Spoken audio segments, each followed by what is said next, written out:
Not just a little influence, not just comfort. He possessed everything most people spend their entire lives chasing. Wisdom that made rulers travel across deserts just to sit at his feet. Wealth so overwhelming that silver became ordinary in his kingdom. Peace that stretched like a quiet sunrise across every border of his land. Twice, the God of heaven spoke to him directly. Twice. He built a temple so holy that when God's presence descended, grown men, priests trained for sacred service, collapsed under the weight of glory. And yet, when Solomon's life drew to a close, he wasn't searching for more gold. He wasn't reaching for more territory. He wasn't trying to secure another throne. He was searching for meaning. How does that happen?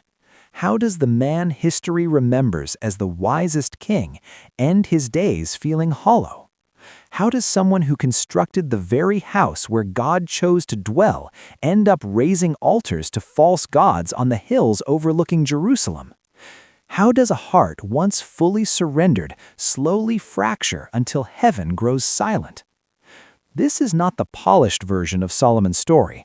This is the slow unraveling, the drift that began with good intentions, the compromises that seemed harmless, the divided loyalty that led to devastating consequences. And before his final breath, Solomon left behind something haunting, a confession, a poetic warning, words written by a king who learned too late what truly matters. If you're pursuing success, if you're managing small compromises in private, if you once felt close to God but now feel distance growing, Solomon's last words may be more urgent than you realize, because this story is not just about his fall. It's about how blessing can slowly become bondage, how wisdom without obedience becomes decorated emptiness, and how a divided heart invites silence from heaven. Solomon was young when the crown was placed on his head, too young in his own estimation. His father David had been a warrior, giant slayer, battle-tested king, the man described as being after God's own heart. How do you step into that shadow? The expectations alone could crush a man. Enemies surrounded Israel. The people wanted strength. The elders demanded leadership. And Solomon felt like a boy wearing armor too large for his frame. So instead of flexing authority, he went to Gibeon. He brought 1,000 burnt offerings, an extravagant act of worship. Smoke rose into the night sky like a desperate prayer. He wasn't posturing, he was trembling, a king who knew he wasn't enough. That night, God appeared to him in a dream. "Ask for whatever you want me to give you." Imagine that, the Creator offering a blank request: power, long life, wealth beyond imagination, victory over enemies, immortality in legend. But Solomon's response revealed the posture of his heart. "I am only a little child and do not know how to carry out my duties. Give your servant a discerning heart to govern your people and to distinguish between right and wrong." He didn't ask for dominance, he asked for discernment, and heaven was pleased. God gave him wisdom unlike any before or after him, but he also added what Solomon hadn't requested: riches, honor, influence, a name that would echo through generations. Here is what made Solomon great in that moment. He understood that strength begins with humility, wisdom begins with dependence. The greatest knowledge is knowing you need God. But gifts are dangerous when gratitude fades. Soon, that wisdom faced its first public test. 2 women stood before the throne, both claiming the same infant. No witnesses, no proof, just 2 desperate voices and a baby who could not speak for himself. The courtroom fell silent. Solomon paused. Then he issued a shocking command: "Bring me a sword, divide the living child in 2." The room froze. One woman agreed coldly, "Neither of us shall have him."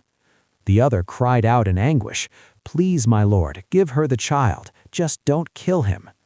And in that instant, truth revealed itself. Give the baby to the woman who pleaded for his life. She is his mother. The nation stood in awe. They saw something deeper than intelligence. They saw divine insight operating through a surrendered man. But strength often carries within it the seed of future weakness. Solomon longed to build a house for God. David had prepared the materials but was not permitted to build it. That honor belonged to Solomon, the King of Peace. For 7 years construction continued. Cedar from Lebanon, gold overlaying walls until the interior gleamed like captured sunlight. Massive stones carved with such precision that no hammer echoed at the site. When the Ark of the Covenant was finally carried into the most holy place, Solomon stood before the nation and prayed. And then it happened.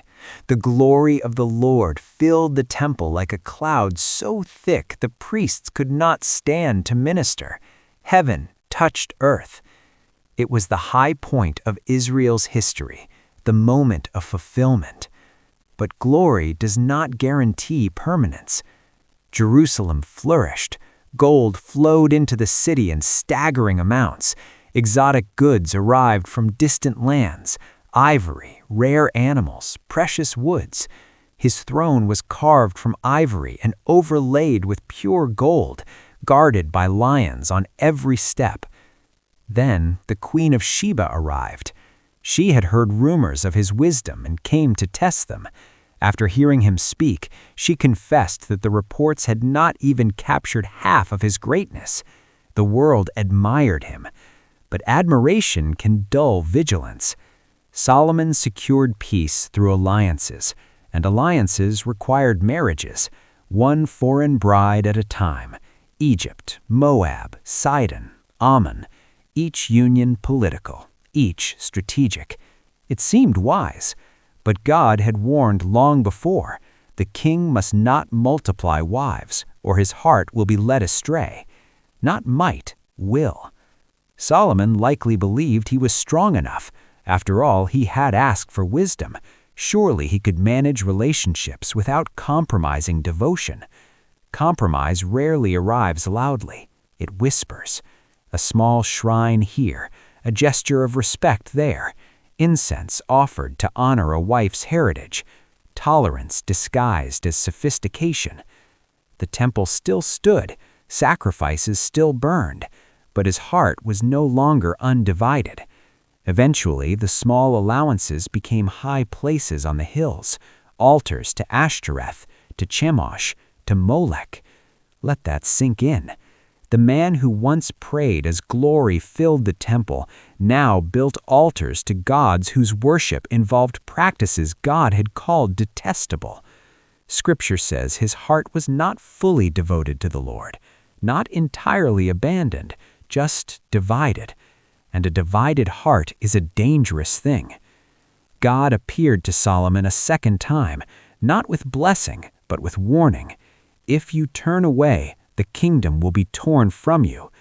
It was mercy wrapped in sorrow. But Solomon did not return. Soon a prophet named Ahijah tore a cloak into 12 pieces and gave 10 to a young official named Jeroboam. The kingdom would split. Even in judgment, mercy remained, one tribe preserved for David's sake. Solomon lived long enough to hear the prophecy. He knew the fracture was coming. And in his later years, surrounded by luxury, he began to see through the illusion. He built gardens, planted vineyards, accumulated wealth beyond comprehension, denied himself no pleasure. Then he wrote these words, "Meaningless, meaningless, everything is meaningless." This was not the voice of a skeptic. It was the confession of a king who had tried everything. He realized pleasure fades, applause dies, achievements crumble, possessions cannot quiet the ache of a restless soul. In Ecclesiastes, he walked back through his life and examined every pursuit, each one dissolved like mist. At the very end, he wrote his final conclusion, "Fear God and keep his commandments, for this is the duty of all mankind." After all the complexity, he returned to simplicity, not brilliance, obedience, not accumulation, reverence, not self-sufficiency, surrender. Solomon died quietly, no dramatic exit, just an aging king reflecting on what he had gained and what he had nearly lost. After his death, the kingdom split exactly as foretold. But God's covenant with David endured. From that fractured line would eventually come another king. Where Solomon compromised, Christ remained faithful. Where Solomon's temple fell, Christ built a living temple of hearts. Where Solomon's wisdom dimmed, Christ's glory shines forever. So the question lingers. If the wisest man who ever lived could drift, if blessing could become a snare, if glory could fade, where is your heart anchored? Not in what you've built, not in what you know, not in how successful you appear, but in the one who never divides his heart. Solomon's life is a warning wrapped in mercy, and his final words still echo, "Fear God, keep his commandments," before the drift becomes a fall. Don't forget to subscribe to The Secret of the Bible Hub.